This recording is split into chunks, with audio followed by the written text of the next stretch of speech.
川北关税政策变数真多，互人袂安生日。国内有企业建议政府延后1年，也就是伫咧2027年才来扣碳费。不过环境部长彭启明表示，目前也是会照原本定的时间来推动，未改变。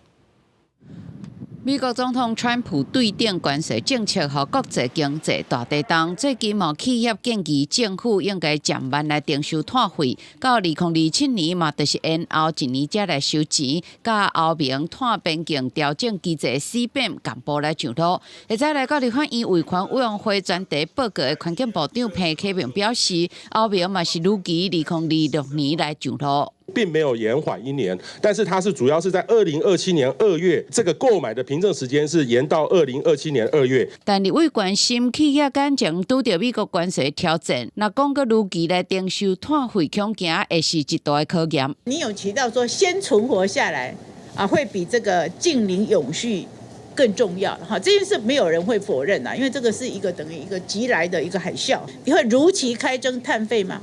就是今年1月1号开始定价了，然后明年5月31号要缴今年的费用。针对可能的国安是不是应该保留核能的议题，部长彭启明重申，政府是抱着开放的态度做各种讨论，但伊强调考虑到核能延役的成本非常高，新核能技术还未成熟，当初时规划整定的路线并无可能核能。 要很多钱，还要花很多的时间，不是说明天就可以继续用了。所以这个基本上这个是我们没有办法掌控的。所以那时候我们推近邻的时候没有把它放进去。好，彭启明指出，根据国际能源总署 IEA 报告，要重启或者是延役一部核能机组，大概要开$60亿的美金以上。延役唔是今仔试落去，明仔载就启动。另外，除了核废料的问题无解，使用核电嘛需要社会非常大的共识。